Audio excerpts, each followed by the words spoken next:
তবে আমি যতটুকু বুঝি, যতটুকু আসলে আমি সবসময় আমার অপারগতাটা স্বীকার করি, যেটা লিগেল ওইটা আমি বলবই। আর যদি কারো এরকম দ্বিধা থাকে যে বলতে দেব না, আপনাকে মেম্বারে বসতে দেব না, আপনি দেওয়া তো দূরের কথা, যেই মেম্বারে বসে হক কথা বলা যায় না ওই মেম্বারে তো আমি বসবই না। আবু তালেব আপনাকে হেল্প করেছিল কারণ সে আপনার রক্তের সম্পর্ক ছিল, আর আল্লাহর কাছে রক্তের সম্পর্কের কোনো দাম নাই।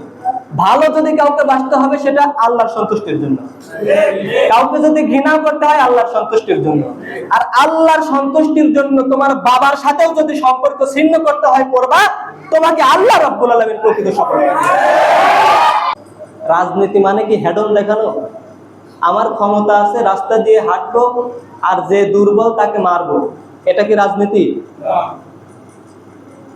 রাজনীতির শুরু হয়েছিল কোথা থেকে? আপনাকে 2 মিনিটে আমি একটু ইতিহাস শোনাই। ঈসা আলাইহিস সালামের জন্মের 470 বছর পূর্বে গ্রিকে একজন বিজ্ঞানীর জন্ম হয়েছিল, যাকে পশ্চিমা আদর্শের প্রবক্তা বলা হয়। তার নাম ছিল সক্রেটিস, তাই না? এবার মনে পড়ছে তো? উনি ঈসা আলাইহিস সালামের জন্মের 399 বছর আগেই মৃত্যুবরণ করছে। তার ছাত্র ছিল হচ্ছে প্লেটো। প্লেটোর নাম শুনেছেন না? উনি ঈসা আলাইহিস সালামের জন্মের 427 বছর আগে জন্মগ্রহণ করেছিলেন। আর ঈসা আলাইহিস সালামের জন্মের 348 বছর আগে এই প্লেটো মৃত্যুবরণ করেছে। তিনি একটা বই লিখেছিলেন, দ্য রিপাবলিকান, অর্থাৎ প্রজাতন্ত্র, আমরা যেটাকে গণতন্ত্র বলে থাকি।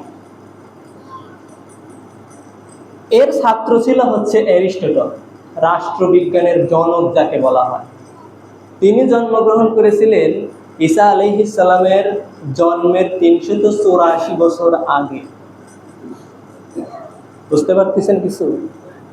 তিনি মৃত্যুবরণ করেছিলেন ঈসা আলাইহিস সালামের জন্মের 322 বছর আগে। উনি একটা বই লিখেছিল, দ্য পলিটিক্স। রাষ্ট্রবিজ্ঞানের সবচাইতে বেশি গুরুত্ব যেই বইটাকে দেওয়া হয় সেটা হলো এই দ্য পলিটিক্স। মূলত তার মাধ্যমেই এই গণতন্ত্রের শুরু হয়।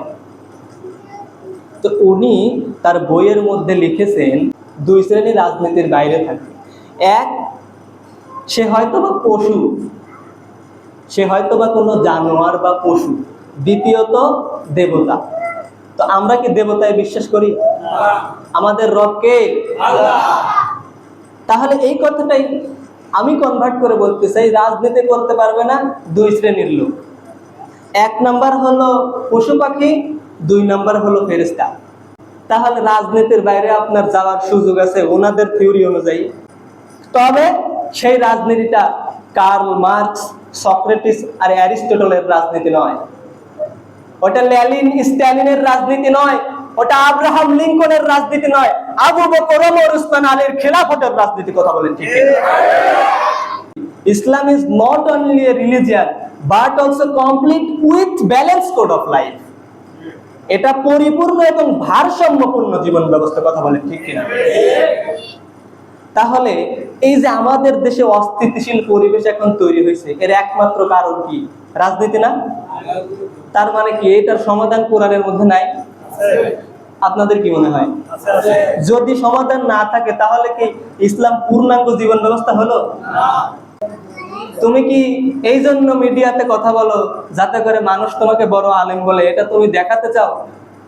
আমি তখন ওনাকে বলেছিলাম, আমি যদি মানুষকে দেখাতে চাই তাহলে আপনার কি কোনো লাভ আছে? আপনার কি কোনো ক্ষতি আছে? আমি আপনাদের এই প্রশ্নটাই করি, আমি যদি মিডিয়াতে আমাকে হাইলাইট করি আপনাদের কোনো লাভ আছে? আপনাদের কোনো ক্ষতি আছে? আল্লাহ রাব্বুল আলামিন কিয়ামতের দিন 1 শ্রেণীর আলেমকে ডাকবেন, ডাকার পরে বলা হবে জাহান্নামে চলে যাও। কেন? আমি তো দিন প্রচার করেছি, জাহান্নামে যাব কেন?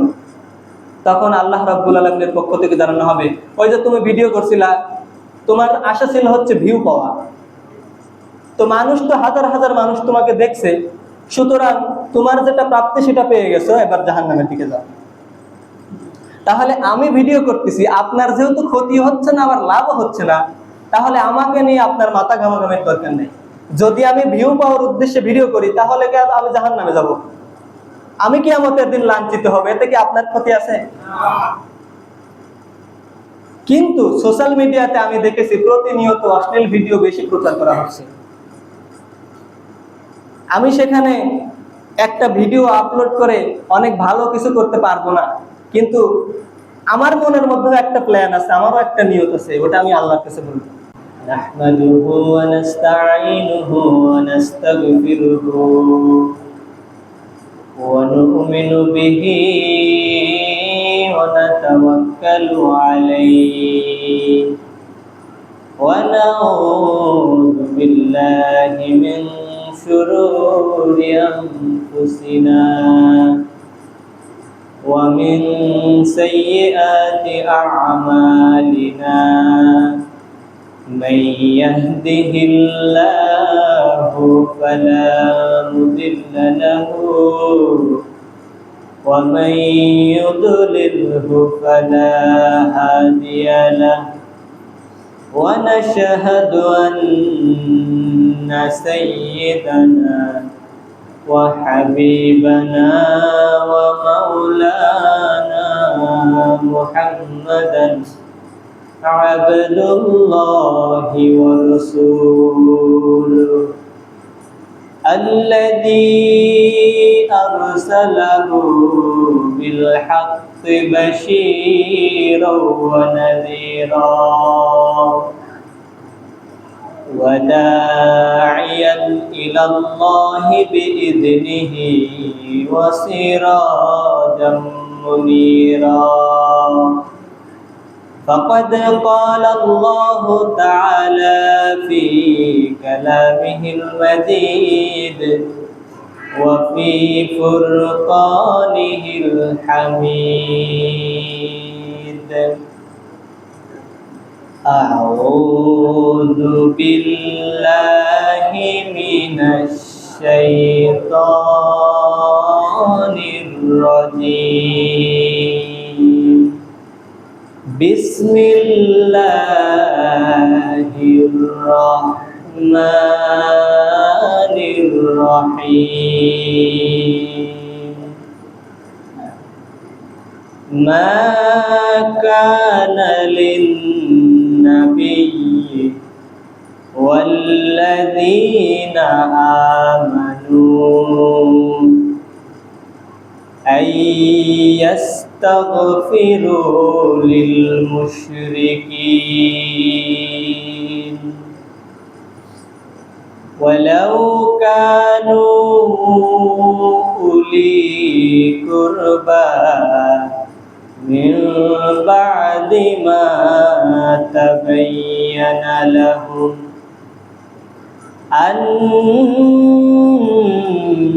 أنهم أصحاب الجحيم وقال تعالى في شأن حبيبه إن الله وملائكته يصلون على النبي يا أيها الذين آمنوا صلوا عليه وسلموا تسليما اللهم صل على مولانا وعلى آله رسولنا اللهم صل على مولانا محمد وعلى آل سيدنا حبيبنا محمد কত ব্যথা কত ভাবে শোয়েছ যে তুমি তোমারি খুনে লাল তায়েফের ভূমি। হে খোদা ক্ষমা করো এ তায়েফবাসী, ওরা চিনেনি তো আমি যে মুহাম্মদ। আল্লাহুম্মা সাইয়্যিদিনা মাওলানা মুহাম্মদ ওয়া আলা আলি সাইয়্যিদিনা হাবিবানা মুহাম্মদ। আলহামদুলিল্লাহ, মহান রব্বুল আলামিনের আদেশ পালনের উদ্দেশ্যে আমরা সুস্থ রেখে আগে আগে মসজিদে আসতে পেরেছি। এই সুযোগটা আমাদের যিনি করে দিলেন তিনি কে? এতে কি আপনারা খুশি? যদি খুশি হয়ে থাকে তাহলে দিল থেকে সকলেই শুকরিয়া স্বরূপ করি আলহামদুলিল্লাহ। সকলেই করি রব্বানা লাকাল হামদ হামদান কাসীরা তাইয়িবান মুবারাকান ফীহি।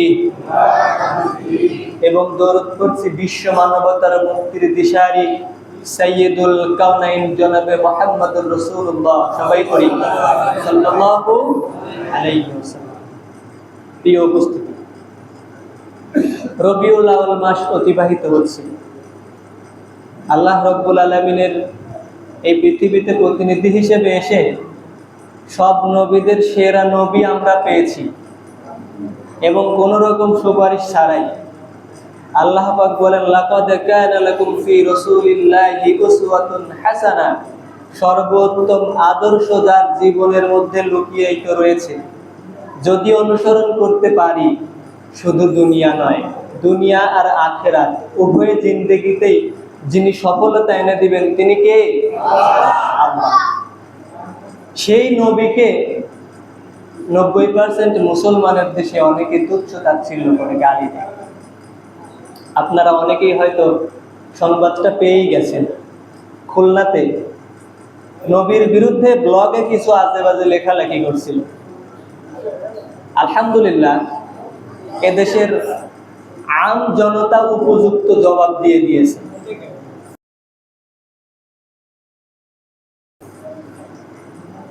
সুতরাং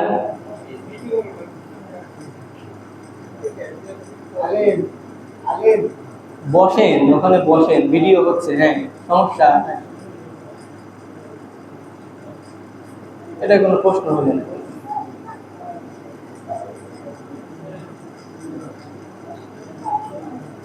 এদিকে একটু সরায় দাও।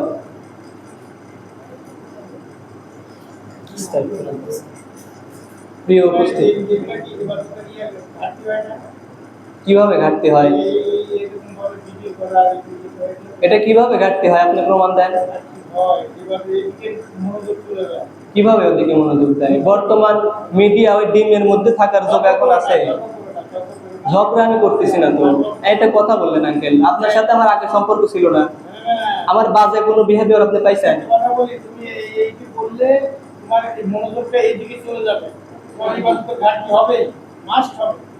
এটা সম্ভব না। সেই রকম ঈমান তৈরি করতে হবে। বর্তমান মিডিয়া বেশি না কম? মুশরিকেরা আমাদের উপর রাজত্ব করতেছে কিসের জন্য? মিডিয়া তাদের দখলে এই জন্য। ফেসবুক, টিকটক ছিল না। কোন মসজিদে এগুলো আছে বুঝলাম না। আমি কি আসলে দেখলাম আমরা খতম করার সময় এগুলো করলে কোন মসজিদে দেখেন আপনি? আপনি যে বড় মসজিদে নামাজ পড়তেছি, এই মিডিয়া করে আছে দেখা। আপনারা কি রেকর্ড করতেছেন? আপনারা কি রেকর্ড করতেছেন? বুঝা খতম করতেছেন, না বয়ান রেকর্ড করতেছেন, না সবার রেকর্ড করতেছেন? মিডিয়া কি জন্য হয়? এই মিডিয়া কেন হবে? শোনেন, এই যে বর্তমানে আমার একটা কথা শোনেন, আমার কথাটা শোনেন আগে। এই যে সোশ্যাল মিডিয়াতে এমন, আমার কথা বুঝবেন, আপনি একাই বলবেন, আমার কথা শোনেন। আমি বলি, তোমার ঠিক আছে, যখন মিডিয়া প্রয়োজন হয় তখন মিডিয়া করতে, এটা তুমি নিজেই মিডিয়া, তুমি নিজেই আমার বক্তা, সেটাই তো। অন্য কেউ আছে না, তাহলে এগুলা কি দরকার? আমার কথাটা শুনবেন নাকি আপনারাই বলবেন?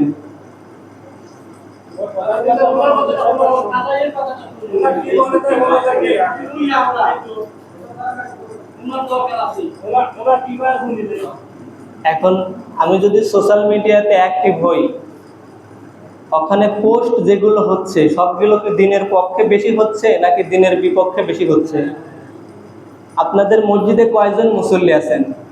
আমি একটা সপ্তাহ পড়াশোনা করে যে জ্ঞান অর্জন করছি এটা আপনাদের কাছে শেয়ার করার জন্য আসছি। এখানে 100 জনই তো আপনারা হয়তো নাই, কিন্তু আমি যদি মিডিয়া ইউজ করে দিন প্রচারের মাধ্যম হিসেবে ব্যবহৃত হয়, হাজার হাজার মানুষের কাছে এই মেসেজটা আমি পৌঁছাতে পারবো। কি দিন প্রচার হইতেছে? তো নামাজের জন্য আনছে, তো নামাজের জন্য খুতবা, এখন কি নামাজ হচ্ছে? জুম্মার নামাজ পড়াবে, এটা দিন কি? দিন তো সবাই জানে যে খুতবা নামাজ পড়া লাগবে, জুম্মার নামাজ পড়তে হবে, এটা তো সবাই জানে। এটা কি কি আমল দিতে আপনি? আচ্ছা ঠিক আছে, আচ্ছা, এখন আমি তাহলে কি করবো বলেন তো? সবাই আছে, সবাই জানে আপনি। কথা বলো, সমস্যা নেই, এটা চলবে। বলো, আপনার কথা কন। এটা আপনি ভিডিও করে এটা প্রচার করে দিবেন নাকি? এই জিনিসটা কি আপনি কি আমার কথা বোঝেন না নাই? না, এটা আমরা একটু ক্যাচ করবেন, এটা আমরা ভিডিও ক্যাচ তৈরি করে এটা সবাই ছাড়া দিবেন নাকি? হ্যাঁ, আচ্ছা, এটা আপনার প্রচারটা, এটা আপনাকে মানলো না, আপনি তাহলে ভালো জ্ঞানী, আপনি একটা ভালো জানাশোনা আছেন, এটা আপনি দেশবাসীকে প্রচার করবেন। হ্যাঁ, এটা আপনি বুঝতে পারছেন তো? ঠিক আছে, এবার চুপ থাকেন। আমি যদি দেশবাসীর কাছে বড় মাওলানা হই, আপনার কোনো ক্ষতি আছে? তাহলে এত কথা বলেন কেন? ভালো মনে হবে। আপনি চুপ করে শোনেন তাহলে। প্রিয় উপস্থিতি,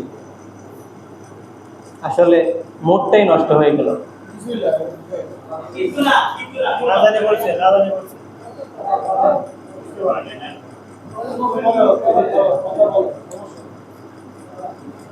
সূরা তাওবার 113 নম্বর আয়াত আমি তিলাওয়াত করেছি।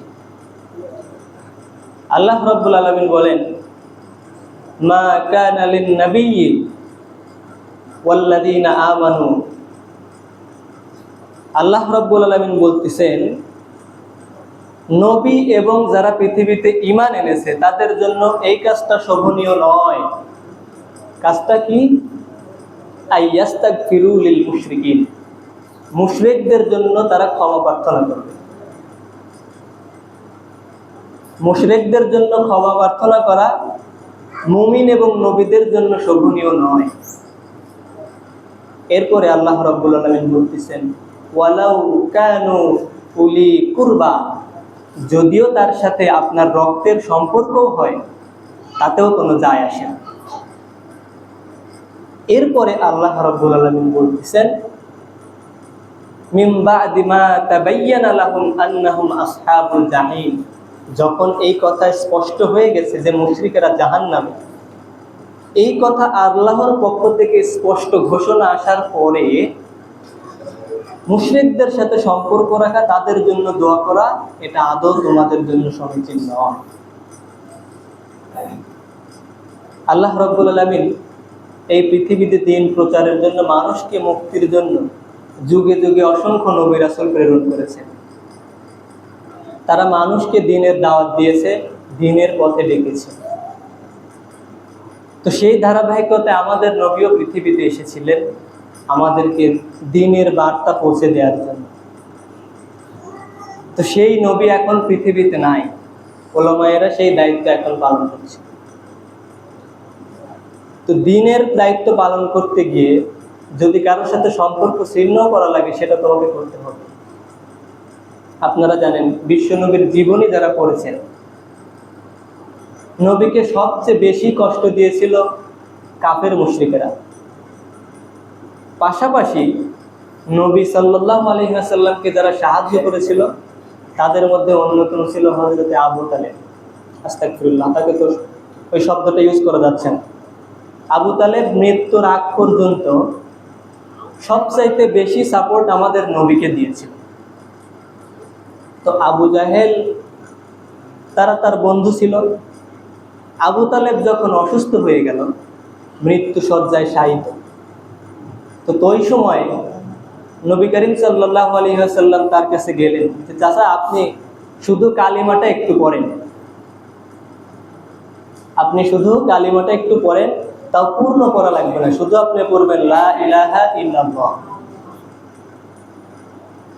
এরপরে যদি আপনি এটা পড়েন তাহলে আমি আল্লাহর কাছে সুপারিশ করব। আপনি আমি নবী এটা মানার দরকার নাই, শুধু আল্লাহ তাআলাকে আইনদাতা হিসেবে মানেন। তখন আল্লাহ রাব্বুল আলামিন আয়াত নাযিল করে দিলেন। আল্লাহ রাব্বুল আলামিন বললেন, ইন্নাকা লা তাহদি মান আহবাবতা, হে রাসূল আপনি যাকে ভালোবাসেন সে যে হেদায়েত পাবে এর কোনো গ্যারান্টি নেই। ওয়ালাকিন্নাল্লাহু ইয়াহদি মান ইয়াশা, হেদায়েত সেই পাবে যার উপর আল্লাহর দয়া হবে। আল্লাহর রহমত যদি না হয় তাহলে হেদায়েত পাওয়া সম্ভব নয়। এখন এই আয়াতটা যদি আপনি বুঝতে চান তাহলে পারিপার্শ্বিক কি ঘটতেছে এই সম্বন্ধে আপনার একটু জ্ঞান অর্জন করা দরকার। আমাকে অনেকেই বলে থাকে যে তুমি তো শুধু মেম্বারে বসে রাজনীতিই করো। আমি তাদেরকে প্রশ্ন করতে চাই, রাজনীতি আপনি কি বোঝেন? রাজনীতি মানে কি হেডন দেখানো? আমার ক্ষমতা আছে, রাস্তা দিয়ে হাঁটবো আর যে দুর্বল তাকে মারবো, এটা কি রাজনীতি? রাজনীতির শুরু হয়েছিল কোথা থেকে? আপনাকে 2 মিনিটে আমি একটু ইতিহাস শোনাই। ঈসা আলাইহিস সালামের জন্মের 470 বছর পূর্বে গ্রিকে একজন বিজ্ঞানীর জন্ম হয়েছিল, যাকে পশ্চিমা আদর্শের প্রবক্তা বলা হয়। তার নাম ছিল কি? যুবকেরা কি কেউ বলতে পারবেন? মনে নেই, ওদের পড়া আছে কিন্তু হয়তো ভুলে গেছে, এখন প্রস্তুতি নেই। তার নাম ছিল সক্রেটিস, তাই না? এবার মনে পড়ছে তো? উনি ঈসা আলাইহিস সালামের জন্মের 399 বছর আগেই মৃত্যুবরণ করছে। তার ছাত্র ছিল হচ্ছে প্লেটো। প্লেটোর নাম শুনেছেন না? উনি ঈসা আলাইহিস সালামের জন্মের 427 বছর আগে জন্মগ্রহণ করেছিলেন। আর ঈসা আলাইহিস সালামের জন্মের 348 বছর আগে এই প্লেটো মৃত্যুবরণ করেছে। তিনি একটা বই লিখেছিলেন, দ্য রিপাবলিকান, অর্থাৎ প্রজাতন্ত্র। আমরা যেটাকে গণতন্ত্র বলে থাকি। এর ছাত্র ছিল হচ্ছে অ্যারিস্টটল, রাষ্ট্রবিজ্ঞানের জনক যাকে বলা হয়। তিনি জন্মগ্রহণ করেছিলেন ঈসা আলাইহিস সালামের জন্মের 384 বছর আগে। বুঝতে পারতেছেন কিছু? তিনি মৃত্যুবরণ করেছিলেন ঈসা আলাইহিস সালামের জন্মের 322 বছর আগে। উনি একটা বই লিখেছিল দ্য পলিটিক্স। রাষ্ট্রবিজ্ঞানের সবচাইতে বেশি গুরুত্ব যেই বইটাকে দেওয়া হয় সেটা হলো এই দ্য পলিটিক্স। মূলত তার মাধ্যমেই এই গণতন্ত্রের শুরু হয়। তো উনি তার বইয়ের মধ্যে লিখেছেন যে রাজনীতির বাইরে থাকবে 2 প্রজাতির লোক। এক, উনি যেহেতু মুশরিক ছিল, মূর্তি পূজা করতে, পৌত্তলিক ছিল, তার মানে কত বিশ্বাস করে দেবতাদের, সেই জন্য বলেছিল রাজনীতির বাইরে থাকতে পারে 2 শ্রেণীর লোক। 2 শ্রেণী রাজনীতির বাইরে থাকবে। এক, সে হয়তো বা পশু, সে হয়তো বা কোনো জানোয়ার বা পশু। দ্বিতীয়ত দেবতা। তো আমরা কি দেবতায় বিশ্বাস করি? আমাদের রব কে? তাহলে এই কথাটাই আমি কনভার্ট করে বলতে চাই, রাজনীতি করতে পারবে না 2 শ্রেণীর লোক। 1 নাম্বার হলো পশু পাখি, 2 নাম্বার হলো ফেরেশতা। তাহলে এখানে যারা উপস্থিত আছেন কারা কারা পশু? হাত তোলে। কেউ আছে? তাহলে ফেরেশতা আছেন এমন কেউ? তাহলে রাজনীতির বাইরে আপনার যাওয়ার সুযোগ আছে ওনাদের থিওরি অনুযায়ী। তার মানে প্রতিটা মানুষ যেমন সর্বভোগ প্রাণী জীব, অনুরূপভাবে সে একজন রাজনীতিবিদও বটে। গণতন্ত্র মানে একটা রাষ্ট্রে প্রত্যেক মানুষের পূর্ণ অধিকার প্রদান করতে সে সক্ষম হবে, আর সেটা হবে ভোটের মাধ্যমে। তাহলে আমি যে এখানে বসে আছি, আমি কি পশু পাখি নাকি ফেরেশতা? তাহলে ভোট দেওয়ার সময় আমি রাজনীতির অংশ, আর মেম্বারে বসলে আমি রাজনীতির বাইরে। আমাদেরকে বলা হয় হুজুর ধর্ম ব্যবসা করতেছে। মেম্বরে বসে। আরে ধর্ম ব্যবসা কি আমরা করি? ধর্ম ব্যবসা তারাই করে সারাকাল নামাজ নাই, রোজা নাই, নির্বাচনের আগে এসে নামাজে দাঁড়িয়ে খতিবকে বসায় শুরু করে দেয়, যা আমি অমুক মার্কায় দাঁড়াইছি, আমাকে ভোট দিয়ে। তার মানে সব সময় আমি রাজনীতির বাইরে। আমি কি ভোট দেওয়ার এই দেশের নাগরিক না, নাকি ভেসে আসছি? তাহলে রাজনীতির বাইরে যাওয়ার কোনো সুযোগ নাই। এবারে আসেন ইসলাম কি বলে। আমরা জানি আল ইসলাম দীনুন কামিল, ইসলাম হচ্ছে পরিপূর্ণ জীবন ব্যবস্থা। ওই যে ইংরেজিতে একটা ওয়ার্ড, একটা সেন্টেন্স আমরা মুখস্থ করতাম, Islam is not only religion but also complete code of life. আমি এখানে আরো একটু যুক্তি করি, Islam is not only religion but also complete with balance code of life. এটা পরিপূর্ণ এবং ভারসাম্যপূর্ণ জীবন ব্যবস্থা। কথা বলেন ঠিক কিনা? তাহলে এই যে আমাদের দেশে অস্থিতিশীল পরিবেশ এখন তৈরি হয়েছে, এর একমাত্র কারণ কি? রাজনীতি না? তার মানে কি এটার সমাধান কোরআনের মধ্যে নাই? আপনাদের কি মনে হয়? যদি সমাধান না থাকে তাহলে কি ইসলাম পূর্ণাঙ্গ জীবন ব্যবস্থা হলো? সম্মানিত সুধী, আরেকটা প্রশ্নের উত্তর আমাকে দিতে হচ্ছে, সেটা হচ্ছে এই যে আল্লাহ রাব্বুল আলামিন বললেন ইন্নাকা লা তাহদি মান আহবাবতা ওয়ালাকিন্নাল্লাহু ইয়াহদি মান ইয়াশা। আপনি চাইলেই কাউকে হেদায়েত দিতে পারবেন না, কারণ হেদায়েতের ক্ষমতাটা আমি আমার হাতে রেখে দিয়েছি। আপনি চেষ্টা করবেন, হেদায়েত দেওয়ার মালিক আমি। ইসলাম যারা কবুল করতে চায় না, ওরা প্ল্যান আগে থেকে করে লেখছে যে যে বুঝি তুমি আমাকে দাও, এই বাঁধের তাল গাছটা যেন আমার মুখে পড়ে, তাই না? প্রিয় উপস্থিতি, এই যে একটা প্রশ্ন উত্থাপিত হলো যে এখানে ভিডিও করতেছি কেন। এই যে আবু তালেব যখন কালেমা পড়তে বলা হয়েছিল তখন সে কালেমা পড়েছিল না। তাফসিরে তাবারি, মাজহারি সহ বিভিন্ন তাফসিরে প্রায় সেম বর্ণনা আসছে যে উনি চাচ্ছিল যে আমি কালেমাটা পড়বো এখন, কিন্তু ওই আবু জাহেল, উতবা, সাইবা, ওলীদ ইবনে মুগিরা এরা সবাই এসে বসে আছে।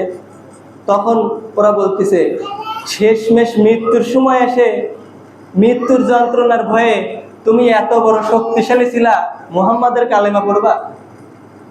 আবু তালেব তখন বলেছিল এই হ্যাডম যদি আমার মধ্যে তৈরি না হয় তো আমি কালেমাটা পড়ে ফেলতাম। তাহলে দুনিয়ার আধিপত্য ধরে রাখার জন্য যে আবু তালেব কালেমা পড়লো না, ও কি সফল হয়ে গেছে? এখন এই সেম প্রশ্ন আরো একটা মসজিদে আমাকে করা হয়েছিল, কিন্তু এরকম বাজে পরিস্থিতি সৃষ্টি হয়েছিল না। হুজুর, তুমি কি এই জন্য মিডিয়াতে কথা বলো যাতে করে মানুষ তোমাকে বড় আলেম বলে, এটা তুমি দেখাতে চাও? আমি তখন ওনাকে বলেছিলাম, আমি যদি মানুষকে দেখাতে চাই তাহলে আপনার কি কোনো লাভ আছে? আপনার কি কোনো ক্ষতি আছে? আমি আপনাদের এই প্রশ্নটাই করি, আমি যদি মিডিয়াতে আমাকে হাইলাইট করি, আপনাদের কোনো লাভ আছে? আপনাদের কোনো ক্ষতি আছে? আল্লাহ রাব্বুল আলামিন কিয়ামতের দিন এক শ্রেণীর আলেমকে ডাকবেন, ডাকার পরে বলা হবে জাহান্নামে চলে যাও। কেন? আমি তো দিন প্রচার করেছি, জাহান্নামে যাব কেন? তখন আল্লাহ রাব্বুল আলামিনের পক্ষ থেকে জানানো হবে, ওই যে তুমি ভিডিও করছিলা, তোমার আশা ছিল হচ্ছে ভিউ পাওয়া, তো মানুষ তো হাজার হাজার মানুষ তোমাকে দেখছে, সুতরাং তোমার যেটা প্রাপ্তি সেটা পেয়ে গেছো, এবার জাহান্নামের দিকে যাও। তাহলে আমি ভিডিও করতেছি, আপনার যেহেতু ক্ষতি হচ্ছে না আবার লাভও হচ্ছে না, তাহলে আমাকে নিয়ে আপনার মাথা ঘামাঘামের দরকার নেই। যদি আমি ভিউ পাওয়ার উদ্দেশ্যে ভিডিও করি তাহলে কি আমি জাহান্নামে যাব? আমি কিয়ামতের দিন লাঞ্ছিত হবে, এতে কি আপনার ক্ষতি আছে? কিন্তু সোশ্যাল মিডিয়াতে আমি দেখেছি প্রতিনিয়ত অশ্লীল ভিডিও বেশি প্রচার করা হচ্ছে। আমি সেখানে একটা ভিডিও আপলোড করে অনেক ভালো কিছু করতে পারবো না, কিন্তু আমার মনের মধ্যে একটা প্ল্যান আছে, আমারও একটা নিয়ত আছে, ওটা আমি আল্লাহর কাছে বলবো। প্রিয় উপস্থিতি, তাহলে অন্যের অজুহাত দিয়ে দিনকে তুচ্ছ করা, তাচ্ছিল্য করা, এতে করে নিজেরই ক্ষতি। কথা বলে ঠিক কিনা? প্রিয় উপস্থিতি, তার মানে কোরআনের যে কথাগুলো সহিহ রয়েছে, মেম্বারে যদি আমি বসি ওই কথাগুলো বলেই থাকবো, এতে কোনো সন্দেহ নেই। রাজনীতি যদি সেটা করতে হয় তাহলে রাজনীতি করতে হবে। তবে সেই রাজনীতিটা কার্ল মার্কস, সক্রেটিস আর অ্যারিস্টটলের রাজনীতি নয়, ওটা লেনিন স্ট্যালিনের রাজনীতি নয়, ওটা আব্রাহাম লিঙ্কনের রাজনীতি নয়, আবু বকর ওমর উসমান আলীর খেলাফতের রাজনীতি। কথা বলেন ঠিক কিনা? প্রিয় উপস্থিতি, আমাকে বলা হয়েছিল যে সময় যেন নষ্ট করা না হয়, তো শেষে এই কথাটাই বলতে চাই যে আপনাদের তো এই কয়েকদিনে অনেক সময় আমি নষ্ট করে ফেলছি, এই সময়টা তো ফিরিয়ে দেওয়া সম্ভব না। এজন্য আপনারা আমাকে ক্ষমা করবেন, আমি ইনশাল্লাহ আপনাদের আর সময় নষ্ট করব না। এখন 25 বাজে। তবে একটা কথা আমি ক্লিয়ার করে দিই, আমি সেই 18 সাল থেকে মোটামুটি কথা বলতেছি, কোনো মসজিদের কেউ বলতে পারবে না যে আমি ক্ষমতা নিয়ে সেখানে গেছি, ক্ষমতা দেখাইছি কারোর সাথে, এরকম কেউ বলতে পারবে না। এখানেও যদি থাকেন, মিডিয়া আছে, আপনি দাঁড়ায় যান, সমস্যা নেই। আমি সংক্রান্ত, আমার ফ্যামিলি, আমার বন্ধু বান্ধব কি করছে ওই প্রশ্নের উত্তর আমি দিতে পারবো না, কিন্তু আমার ব্যক্তিগত কোনো প্রশ্ন, এনি প্রশ্ন আপনার যদি থাকে আপনি বলেন, আমি দিয়ে দিচ্ছি উত্তর, সমস্যা নেই। তো এই কথাটা এজন্য বললাম যে আমি ভাবতাম যে যখন আমি ক্লাস 10 পর্যন্ত পড়ি তখন ম্যাক্সিমাম টাইমে ক্লাসে আমার একরোল হতো, তখন আমি ভাবতাম যে তাহলে তো আমি খুব জ্ঞানী মানুষ, জ্ঞানী না হলে কি ক্লাসের ফার্স্ট বয় হওয়া যায়? কিন্তু পরবর্তীতে এখন আমি আসলে বুঝে ফেলছি আমার মতো গাধা, আমার মতো ছোট, আমার মতো নিচু আর কেউ নাই। এলেম একেবারেই নাই, আমলের কথা তো টোটালি বাদ। সুতরাং আমার মতো এই অধম আমি মনে করি এই মেম্বরে বসার যোগ্য না। আর সবার মনকে খুশি করতে পারে শুধুমাত্র শয়তান, তা আমি সেটাও হতে চাই না। আমার ভেতরে কে আছে ওইটা আমি আল্লাহর সাথে মাসাকারা করব।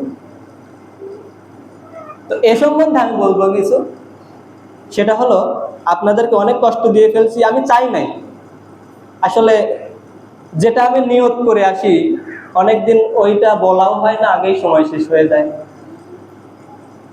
তো তারপরেও আপনাদেরকে যদি কষ্ট দিয়ে থাকি আমাকে ক্ষমার দৃষ্টিতে দেখার চেষ্টা করবেন। এখন জোর করে তো ক্ষমা নেওয়া সম্ভব নয়, আর যদি নাই করতে পারেন তাহলে আল্লাহর কাছে অভিযোগ করেন, কোনো সমস্যা নেই। তো আজকে যে মেসেজটা আপনাদের দিতে চাচ্ছি সেটা হলো, আল্লাহ রাব্বুল আলামিন বলেছেন ইন্নাকা লা তাহদি মান আহবাবতা। আচ্ছা বলেন তো, আমাদের নবীর যে সেরা নবী পৃথিবীর ইতিহাসে আগে কখনো কি এসেছিল? এখন আছে? ভবিষ্যতে আসবে এরকম কোনো সম্ভাবনা কি আছে? আচ্ছা, সেই নবী রহমাতাল লিল আলামিন, আল্লাহ নিজে যাকে আরশে আজিমে নিয়ে গেছেন ন্যানো সেকেন্ডের মধ্যে, সেই নবীর মতো পাওয়ারফুল চরিত্রের অধিকারী, এরকম উত্তম চরিত্র যা আল্লাহ তাআলা বলছে সর্বোত্তম আদর্শের ধারক, সেই নবীর মতো আদর্শবান ব্যক্তিও তারা আপন চাচাকে দিনের মধ্যে আনতে পারলো না। আর আমার মতো সলিমুদ্দি এই মসজিদের সবাইকে দিনের মধ্যে নিয়ে আসবে, এটা আদৌ সম্ভব না। কিন্তু আমার কষ্টের জায়গা হলো ওইটা, রাসূল সাল্লাল্লাহু আলাইহি ওয়াসাল্লাম ব্যর্থ হয়েছিলেন কোন জায়গায়? ব্যর্থ বলা যায় না, তিনি কষ্ট পেয়েছিলেন। তারা ছিল অমুসলিম, তারা ছিল মুশরিক। মুশরিক ইসলামে আসে নাই, কিন্তু আমার বিরুদ্ধে যারা অভিযোগ করে ওরা আবার মুসলমানের সন্তান। এটাই আমার সবচেয়ে বেশি কষ্ট। তো তবুও আমি এই কয়েকদিন অনেক কষ্ট দিয়েছি আপনাদের, আর আমি কষ্ট দিতে চাই না। তবে আপনাদের জন্য যেটা ভালো হয়, আমি চাই না যে আমার কারণে আপনাদের এলাকার মধ্যে যে একটা বন্ডিং রয়েছে এটা নষ্ট হোক। তো আজকের পর থেকে আমি আর ইনশাল্লাহ এখানে আসবো না। আপনারা আমার কথা শোনেন, আমার কথা শোনেন, আমার কথা শোনেন, আমার কথা শোনেন, আমি শেষ করি, আমি শেষ করি, চুপ করেন, আমার কথা শোনেন। একটু সবাই স্থির হন, একটু স্থির হন, আমার কথা শোনেন না। আচ্ছা, এটা বলতেছি না, আমার কথা শোনেন, একটু সবাই স্থির হন। যদি আমাকে ভালোবেসে থাকেন একটু চুপ থাকেন।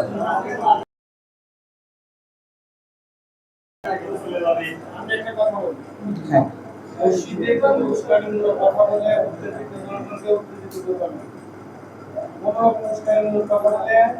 মসজিদের মধ্যে জনগণের মধ্যে বিভেদ সৃষ্টি করবে না।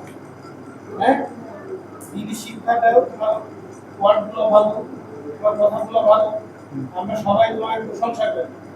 এমন কোনো উস্কানিমূলক কথা বলবে না যে এই উস্কানিমূলক কথার কারণে এলাকায় বিভেদ সৃষ্টি হয়ে যায়।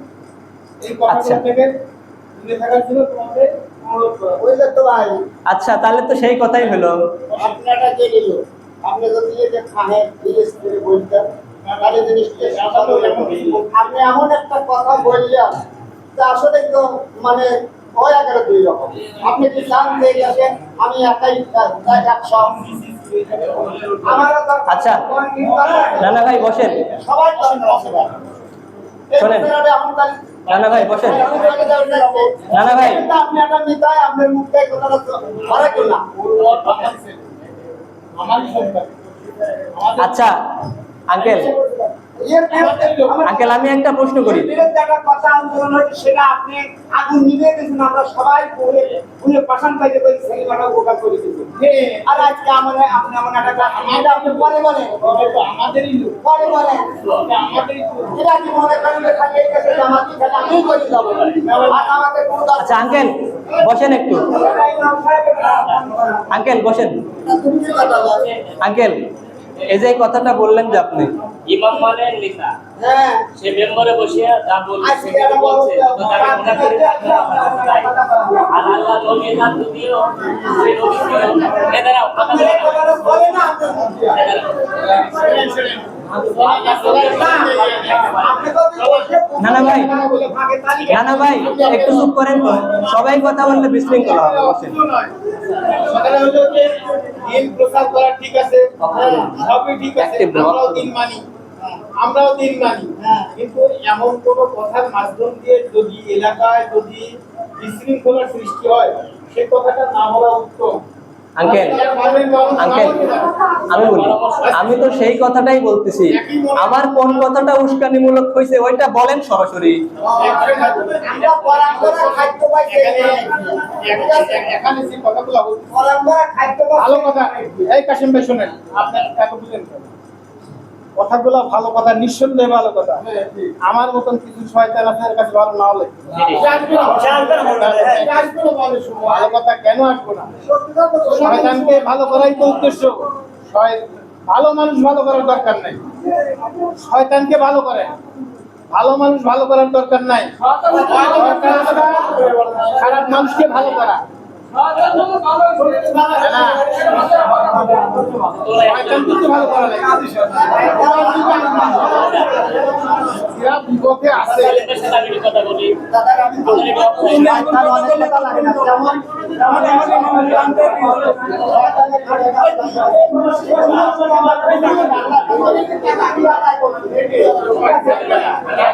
এই আগুন তো যদি আগাম এইভাবে না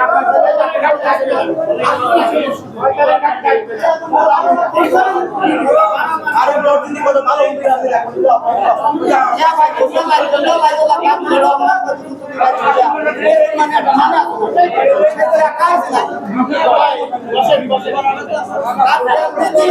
এই আকাশ বলেন, আমরা রাখছি।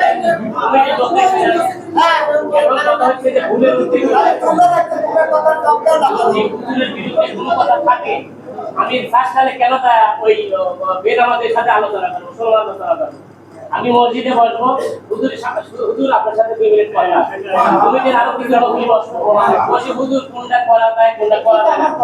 ইমামকে যদি আমি অর্ডার দেই, ইমামকে যদি আমি নির্দেশ দিই, আমার নামাজ হবে না। আমি বাড়িতে বসে কথা বলতে ফায়দা হবে। আমি যদি এসে ইমামের বিরুদ্ধে কথা নিয়ে যায় বাইরে আলোচনা করি, তাহলে আমার জন্য মহাপাপ। আমি বাইরে কথা না বলে হুজুরকে নিয়ে আলোচনা এলাকার বন্ধু-বান্ধব বসে নিয়ে আমরা পরামর্শ করবো। এই হুজুর দেখা যাবে না, এই 1 বছরের মধ্যে সাইডে হুজুরকে দেখা কথা হচ্ছে ভুলের ঊর্ধ্বে কেউই নয়। আল্লাহ নবী যদিও এত প্রিয় ছিল, তারপরেও কেন কাছে খারাপ হয়েছে। তাহলে সে একটা মানুষ, তার আলোচনা আমরা কেন বাড়ি করবো? আমরা করবো সরাসরি মসজিদে বসে। যদি আমি ইমানদার হই, আমি যদি মুসলমান হই, আর তা না হলে বাড়িতে বসে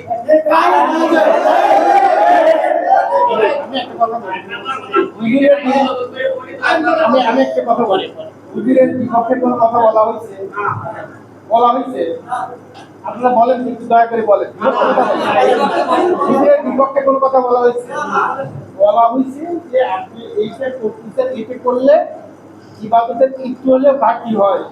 কারণ এই যে যখনই এইদিকে বসা হয় তখন এইদিক থেকে চোখ যাবে, চোখ যখনই যাবে তখন ইবাদতের ঘাটতিটা হবে। এই বড় বড় আঙ্কেল এই প্রশ্নের উত্তরটা কিন্তু আমি দিছি।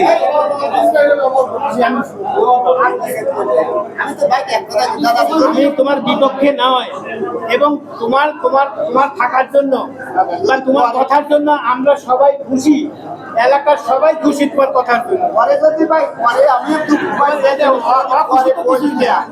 যদি পরে বলতে কাটি কাটি যখন একসাথে বসি আমার চোখটা যায় মিডিয়ার দিকে যায়, তাই না? ওইটা আপনি নিজে কন্ট্রোল করবেন। একে যদি পিছনে সেট করে দেয়া, এটা যদি পিছনে সেট থাকতো তাহলে কেন চোখে পড়তো না। এই অর্থে কথা বলেন না। কথাটা বলতে নেই, আমরা ওর বিপক্ষে নয়, হুজুরের বিপক্ষে নয়। হুজুরকে আনার জন্য তো আমরাই আগ্রহ করেছি, আমরাই তো আনছি। এবং ও যে দিনের কথাগুলো বলে, অরিজিনাল কথাগুলো বলে, এটাই তো কিছু কিছু লোকের লাগে, করি যেটা মনে লাগে। এই লাগার জন্য সত্য কথা বলার কারণে কালকারও লাগিয়ে যায়, তাতে কি আমরা অখুশি আছি? আমি যদি জানেন না হই আমার লাগবে কেন? আমি যদি সুখ করলে আমি আমার লাগবে কেন? কথা ওই একটাই। যাও, যদি আমারও যদি ভুল হয়, আমারও যদি ভুল হয়, আপনাদের এরকম আছে। আমারও ভুল হয়।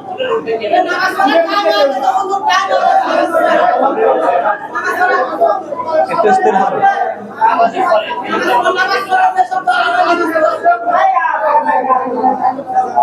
সবাই একটু স্থির হন। আচ্ছা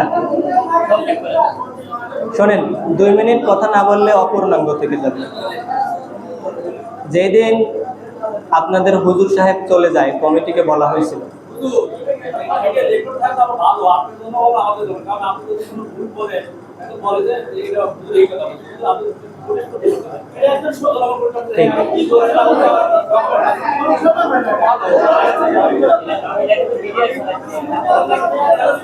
আচ্ছা সবাই শোনেন, আমি কথা বলি।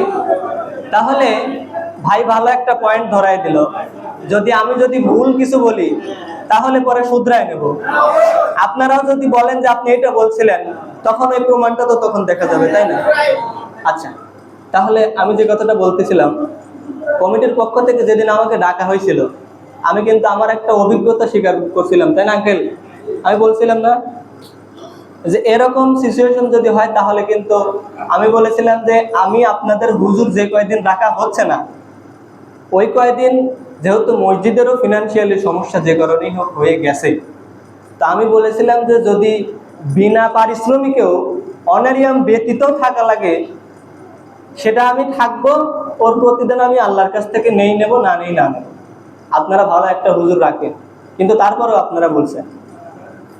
তবে আমি যতটুকু বুঝি, যতটুকু আসলে আমি সবসময় আমার অপারগতাটা স্বীকার করি, যেটা লিগেল ওইটা আমি বলবোই। আর যদি কারো এরকম দ্বিধা থাকে যে বলতে দেব না, আপনাকে মেম্বারে বসতে দেব না, আপনি দেওয়া তো দূরের কথা, যেই মেম্বারে বসে হক কথা বলা যায় না ওই মেম্বারে তো আমি বসবই না। আজকের মেসেজটাও এরকম ছিল। আল্লাহ পাক বলছেন ইন্নাকা লা তাহদি মান আহবাবতা ওয়ালাকিন্নাল্লাহু ইয়াহদি মান ইয়াশা। এজন্য আমরা আল্লাহর কাছে দোয়া করব, আল্লাহ তাআলা যেন আমাদের সবাইকে হেদায়েত দিয়ে দেন, বলেন আমিন। আচ্ছা এখন থাকবে কি না থাকবে এই সিদ্ধান্তটা কমিটি পরে জানাবে, যেহেতু আপনারা কমিটিদেরকে বানাইছেন পরে। তো আজকে আমরা এখন শেষ করছি।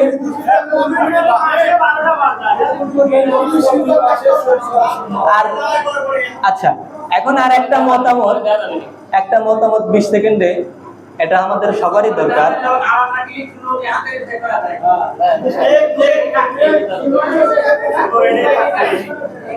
আচ্ছা এখন তাহলে আমরা আর আজকে না বাড়াই, সেটা হলো আমি একটা মতামত পেশ করার জন্য আজকে আসছিলাম, সেটা হচ্ছে এর ভিকটিম আমি নিজেও। তো আজকের মেসেজটা যেন ওই বিতর্কের জন্য ভুলে না যাই, আজকে আমি এটা আপনাদের বোঝানোর জন্য এখানে বসছিলাম। সেটা হলো আল্লাহ পাক নিজে বলছেন, হে রাসূল আপনি কাউকে হেদায়েত দিতে পারবেন না। আবু তালেব আপনাকে হেল্প করেছিল কারণ সে আপনার রক্তের সম্পর্ক ছিল, আর আল্লাহর কাছে রক্তের সম্পর্কের কোনো দাম নাই। ভালো যদি কাউকে বাসতে হবে সেটা আল্লাহর সন্তুষ্টির জন্য, কাউকে যদি ঘৃণা করতে হয় আল্লাহর সন্তুষ্টির জন্য। আর আল্লাহর সন্তুষ্টির জন্য তোমার বাবার সাথেও যদি সম্পর্ক ছিন্ন করতে হয় করবা, তোমাকে আল্লাহ রাব্বুল আলামিন প্রকৃত সফল করবে। প্রিয় উপস্থিতি, আজকের মেসেজ এটাই যে আল্লাহ রাব্বুল আলামিন বলেন ইন্নাকা লা তাহদি মান আহবাবতা ওয়ালাকিন্নাল্লাহু ইয়াহদি মান ইয়াশা। আল্লাহ তাআলা রাব্বুল আলামিন যেন আমাদের প্রচেষ্টা করার তৌফিক দান করেন হেদায়েত প্রাপ্তির জন্য। সকলে বলি আমিন। ওয়া আখিরু দাওয়ানা আলহামদুলিল্লাহ।